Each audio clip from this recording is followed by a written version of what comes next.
This month we're starting a new series, and we're going to talk about guidelines that Jesus gave us to live, which will allow us to open our hearts and really begin to find that still small voice that's within us and be able to express our uniqueness, our unique truth. So the first topic we're going to talk about this week is gentle power. And gentle power, and it's almost like an oxymoron sometimes, because we play on that polarity of power, and we see the powerful and the powerless. So to begin to understand gentle power, and I think this is the message or truth of Jesus. I want to share a poem I got from Spirit a couple weeks ago, and it kind of fits today. And so when you hear these words, I want you to just breathe them in, because they're part of who you are. Seeds of light resplendent, their gift beyond compare, reveal to all the hidden gift, wrapped in love and care.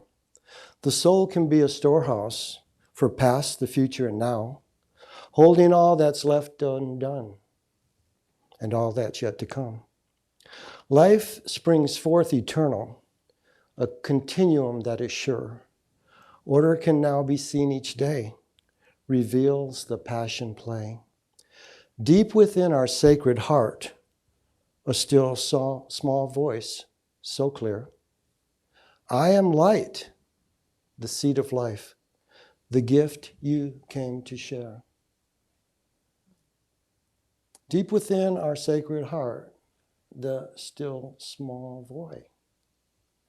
I am light, the seed of light, the gift we came to share.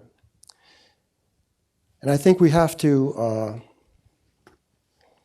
move into that space of gentle power to begin to even feel that inner light, that inner love that we all are, that resides in our heart.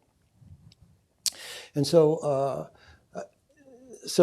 guidelines that Jesus gave us to live by, so that we could begin to understand who we are and what maybe this life is all about. So what he was doing was giving us a new way of living, a new way of living.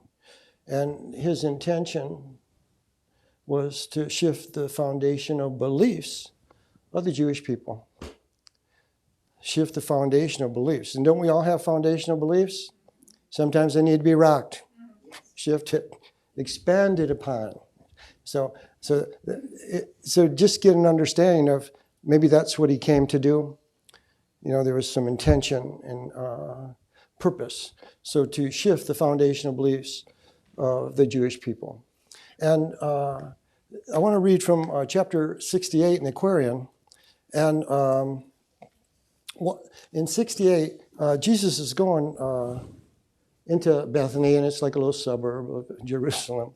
And the people heard he was going to come there, so everybody thronged. They want to go see Jesus, the King, because maybe the month and a half before, he was baptized in the River Jordan. And then John proclaimed, Jesus is the one you guys are looking for, waiting for, you know. He is the Christ, the love of God made manifest. And so a lot of people have been following John, because he was a harbinger preparing the way. And so when he said that, then everybody just really, most people got on board with it. So they came to see Jesus, the new King of Jerusalem. How's that?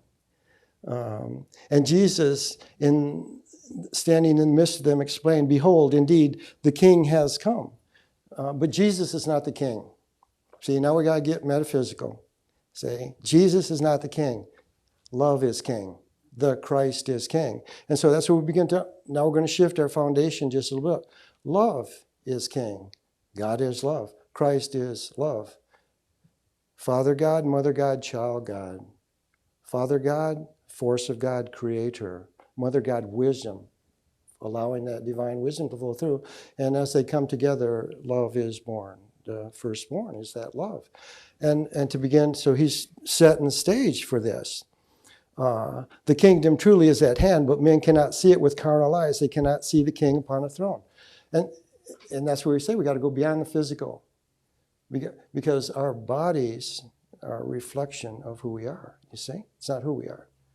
It's a vehicle to house that Christ energy and flow it out, okay? This is the kingdom of the soul. And so, can we see the kingdom of the soul with our carnal eyes? No, you see? So we have to begin to move into our heart, you see, and begin to look at life, look at one another through our spiritual eyes. So this is the kingdom that he's opening up to people.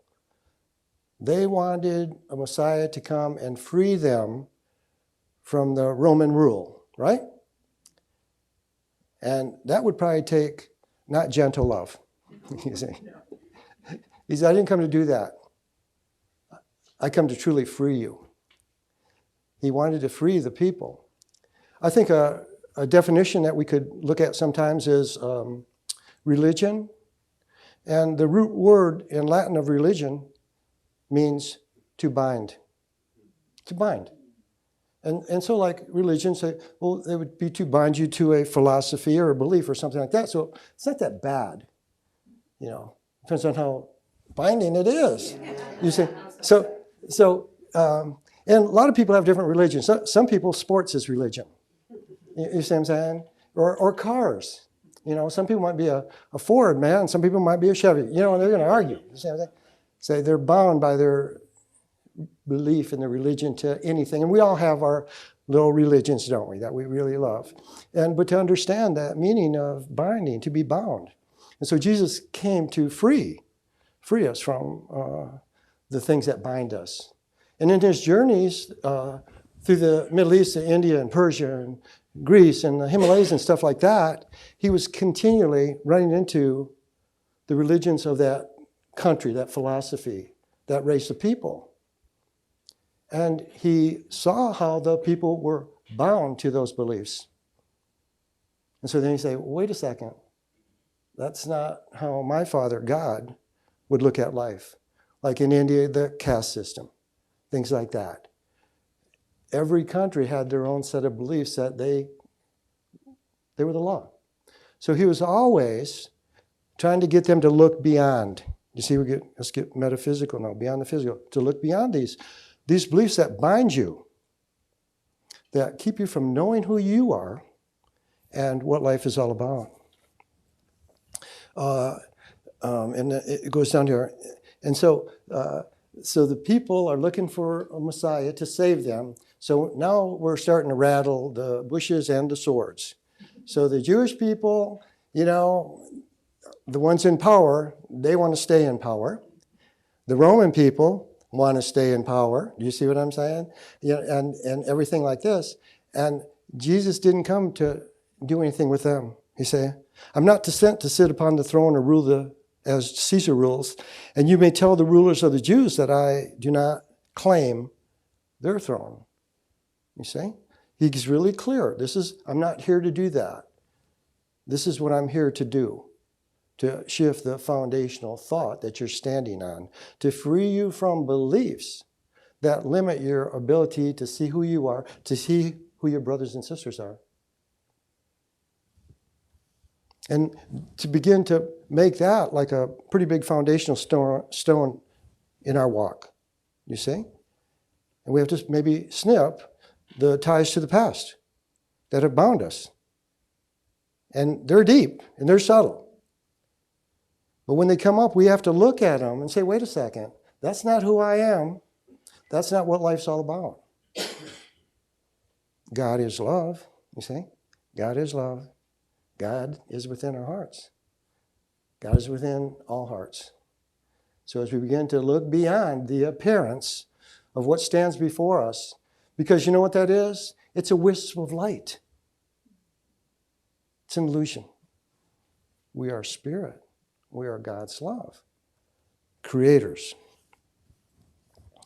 And so he's telling the people that they all want to be like him. And what it says is, he says this to people, this Jesus is but a man who has been fitted by temptations overcome, by trials multiform, to be the temple through which Christ can manifest to men. See? So that's when we say, Jesus, that's my vehicle. This is my vehicle. A form which he created in consciousness through how many lifetimes? You see? So that we could be clear enough to house divine love. We already house love, but we wrap it up in all of our littleness, our pettiness, our selfishness, our limitations, you see. So as we begin to take off the layers that would limit us, you see, now that true love, I am, can begin to be expressed. And so they go, oh man, how can we do this?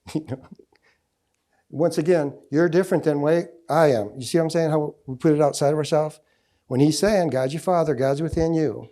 These things I do, you can do greater. It's like, oh, how can we do this? And so what I want to go with our first little guideline today is, he said, the first thing you must do is begin to purify your thoughts. Purify your selfish thoughts. Because your selfish thoughts are going to keep you experiencing what you're experiencing now. So as you begin to let those go and expand a little bit, now we can lift up to higher planes, the higher planes of love, divine love. And this is what we're all yearning for this. Some are aware, some aren't. But that's what our journey, that's what keeps us propelled. It's that hope that's deep within our heart. So whatever tends to purity in thought and word and deed will cleanse the temple of the flesh. So once again, maybe looking at beliefs or patterns that would limit us, to not allow us to see the oneness that we all are. But until we shift that, we're going to stay where we are. So he wanted to shift the foundational beliefs of the Jewish people. These are the people he came to work with. There are no rules that can apply to all. For men are specialists in sin. Each has his own besetting sin. So sin, that which takes you off your path to God. How's that? Isn't that a little bit more user-friendly? That which takes you off your sin. Let me get back on track here. See how easy that is? That's God. That's love. Patrick, come on back here again. Here you go. Okay, thank you. It's like, I don't have to be beat up and tortured or anything like that. You know what I'm saying? That's gentle power. You see? Come on back. Okay. See, so there's no one way. There's no one way. And man has created a bunch of ways, hasn't he? And that's why, like in New Thought, I know us in particular, we say, there's one God and many paths to God. There's one God, love, and there's many ways to experience love, to be love, to know love. You see? And love frees, doesn't bind. Jesus didn't create a church. Do y'all know that? Who created a church? Man. You see? And we won't even go into agendas. How's that? But God is love, and love frees, to be freed, you know. And so each must look within, you know, what's limiting me? What's keeping me from being the love I am? And we all have a conscience, don't we? We know when we perhaps could have made a different choice, you see? And now it's time, at that moment in time, for those people to start making choices. Start making choices in their life. To not just be sheep, following laws and rules that aren't going to get them anywhere. The outer's an illusion, and this too shall pass. That's where it says, store your treasures in heaven, your heart. Eternal. Okay? So as we begin to study and look at what we got to do, you know, it's like, once again, God's not going to judge us or beat us up. So we don't want to judge ourselves or beat ourselves up. You see what I'm saying? We missed the mark. We did the best we could in a moment in time. How's that? But are we in a new moment in time? Are we a new consciousness? That's what to be born anew is all about. We wake up every morning with a clean slate. Some people believe that, some people don't. Some people want, oh, I got to drag my karma with me. My judgments, my guilt, my less than. And some people say, okay, God, I awake at dawn and give thanks for another day of loving. How's that? At least I'm setting an intention. Maybe a higher vibrational intention. But we have to say that. We have to set the intention. We have to take action. And so this is our action step for them. And us too. Until men reach the higher plane and get away from selfishness, this rule will best give the best results. We all know this. Do unto other men what you would have them do unto you. The golden rule, right? Do unto other men what you would have them do unto you. Simple enough, isn't it? Wouldn't we all like that? Okay. So if we go back, now we're going to get, God is love, and God's within us. We are love. And the universal God is served through love. So life is served through living love. It's not about doing. We know already. We just have to allow. Allow. And when we allow, that's where the scissors got to come in to cut the beliefs and patterns that wouldn't let us be that way. You say? And we live in a beautiful time, and it's always been beautiful. But we're being able to see clearer, and more and more people are making, I'm going to say, higher consciousness choices on the planet. And even though it might not look like it at this moment in time, maybe the world might look a little chaotic, but there is a plan and an unfoldment going on right now. And if you look beyond a little deeper, you can see that. And what you can do is maybe nod and not judge it. I'm going to accept it. God, I don't know what you're thinking. How's that? No. I don't understand what's happening. God, I don't understand. Give me clarity. You see? Ask and you shall receive. Law of correspondence.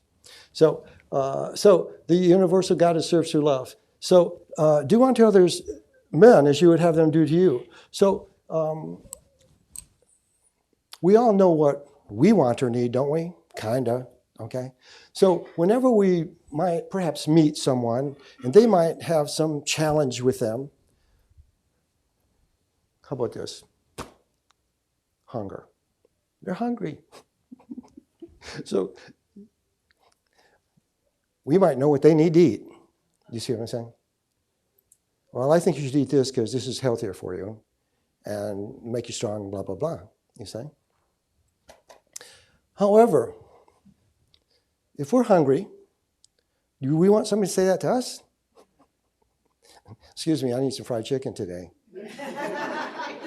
I know it might not be the healthiest choice, but today I have a yearning. It's not going to kill me because it passes through. I'm not going to attach to an outer belief or dogma. So do unto others as you would have them do it. And we run at this all the time. And this is what the daily living is. So if we do this, do unto others, this is our little watchword. This is a guideline. Okay, this is what, if we do these guidelines.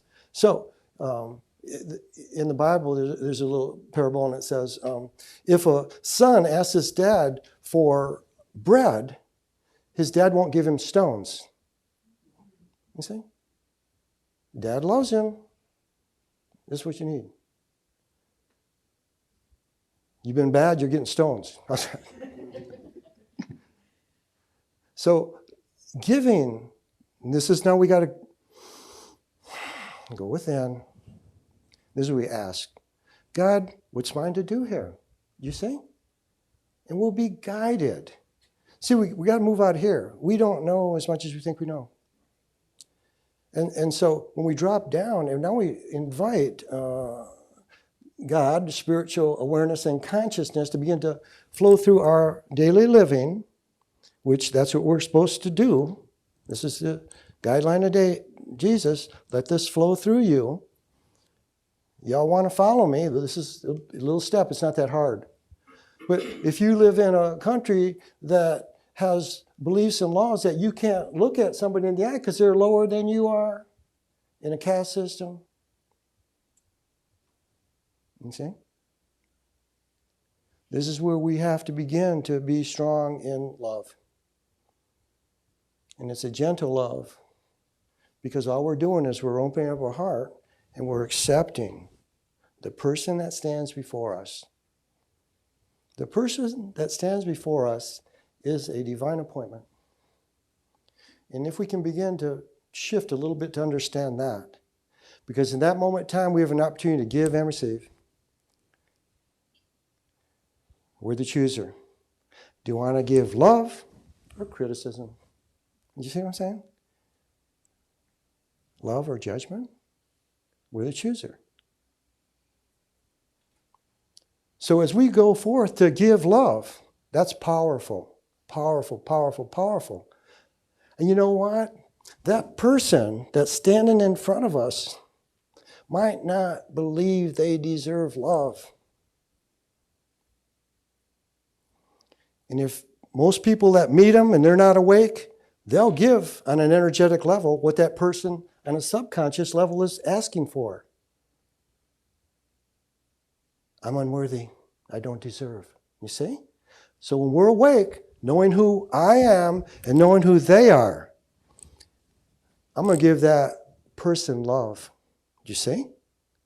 And that love that I'm going to give them, they have a desire for that deep down, and we can bless them and free them from a thought that's binding them into experiences that do not serve love. You see? It doesn't have anything to do with judgment. All it does is being who we are. I'm going to let the love I am flow. Divine appointments. So when we interact with people, we're interacting with them on a physical level, emotional level, mental level, and a spiritual level. You see? And when we go into our heart, that allows us to connect on that heart level with that person. See, we're living consciously. This is what Jesus wants us to do, live consciously. So being awake, not going through the motions. Breathing in God's love, feeling God's love, being God's love. Whoa. Now you can communicate and talk to their soul. We are on a soul journey. It's a gentle power. It's a gentle power. So we always have the opportunity to bring balance, to bring clarity. And the most important gift that we can give is acceptance. Acceptance. We're all different. We're all unique in our expression. We are one in our love. And if that expression is serving that soul at that moment in time, we need to honor it. But if we're awake, see what I'm saying? This is what it's all, when we're awake, now we can give the best. Best physically, mentally, emotionally, and spiritually. That would support that soul. That's powerful. When we show compassion and love, we are showing that everyone is integral. That everyone's needed. That everyone is important. I know no one has these thoughts here, but I know we've met people who thought they might be more important than other people. You see? But we know that everyone's important. However, we're important too. Do you see? I'm important, but I'm not more important than you. You see? It's like, that's balance. That's flow. And a lot of people might have had a lot of lifetimes where they were not important in life. And so to break the pattern, we can give a smile, a nod, a kind word. You see?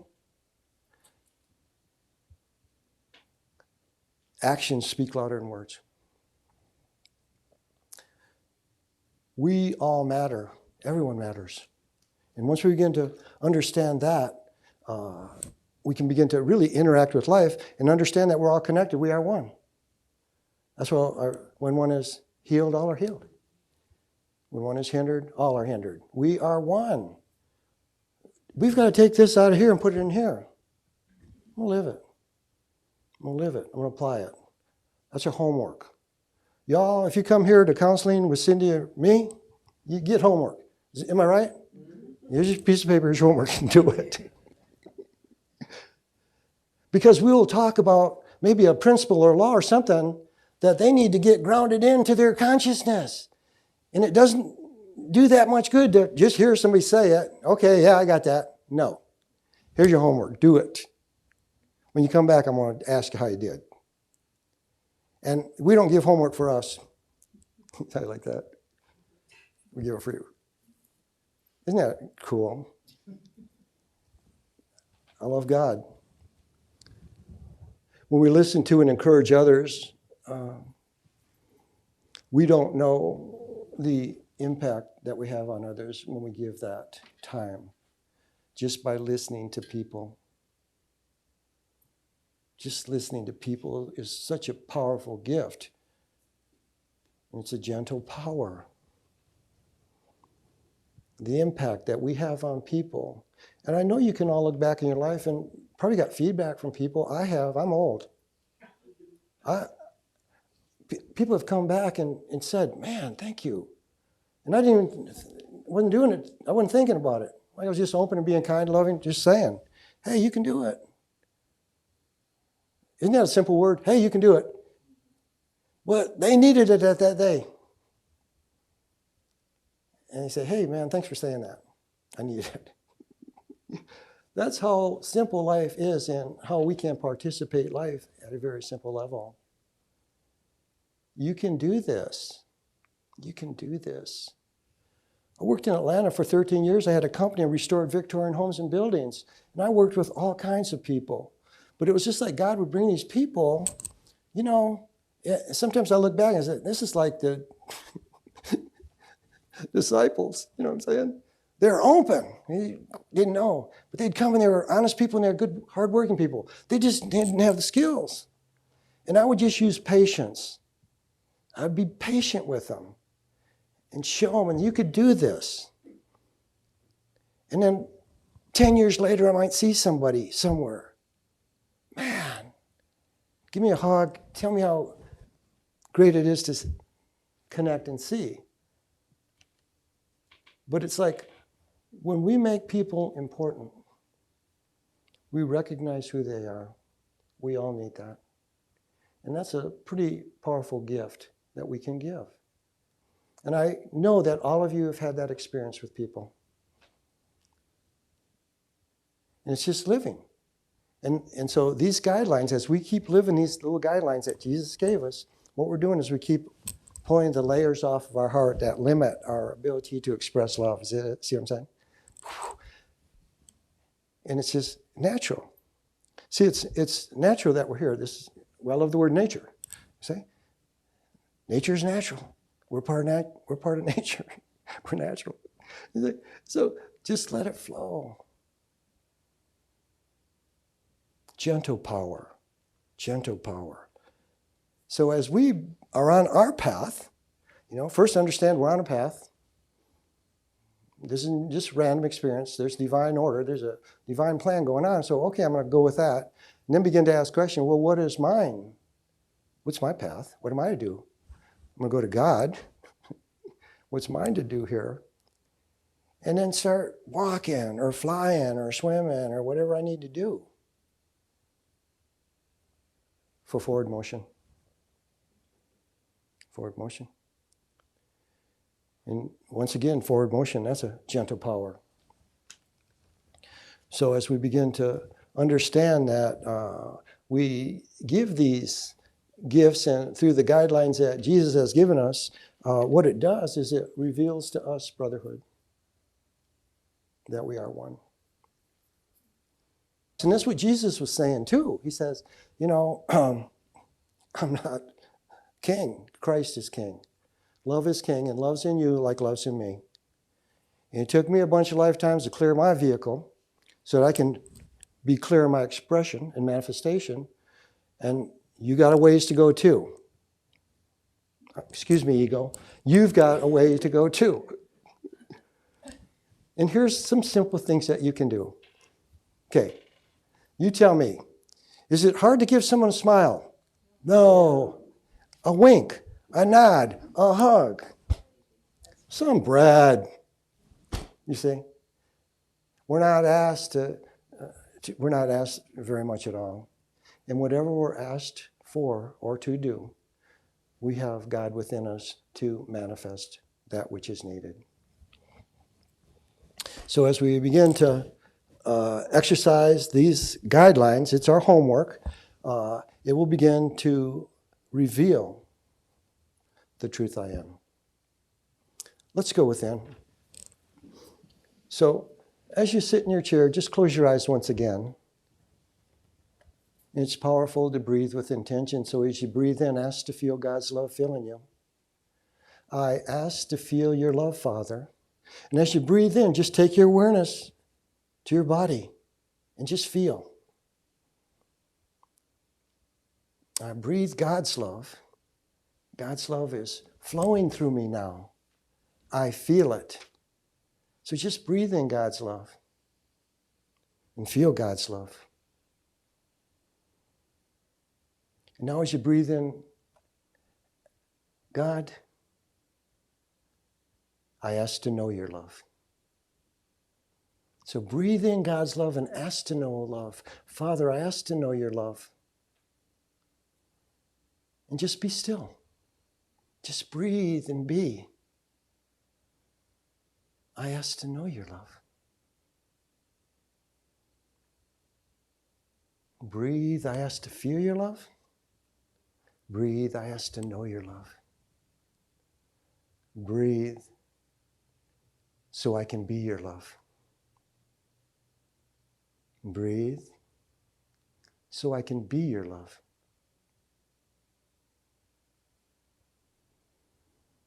And as you breathe in God's love and feel God's love and know you are God's love, and you have the right to share God's love. So just breathe. And if there's any area in your life where love could be used, just direct God's love, the love I am, to that person, place, thing, or situation.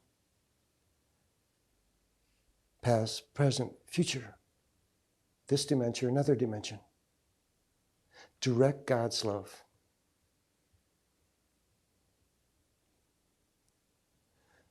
And the gentle power of God's love will begin to transmute the disharmony, the binding cords, and free your soul. To just breathe in God's love. Feel your body alive. And yet at peace. Be still and know. Be still and know. So take a breath and feel your consciousness back in your body. Gently wiggle your toes and fingers. And gently open your eyes. That's it. Wasn't that easy to do? We can do it every day. As many times as we want. That's unlimited. Spirit is unlimited. Our spirit is unlimited. Here's a kicker. Sometimes when we stand for a belief, we forget the love that guides our beliefs. We start looking at the law. Our belief is love. Anything that takes us away from love or less than loving isn't the truth. So as we go forth this week, let's speak from our heart. It's the gentle power that's the greatest power. And they all said, "Yay, God."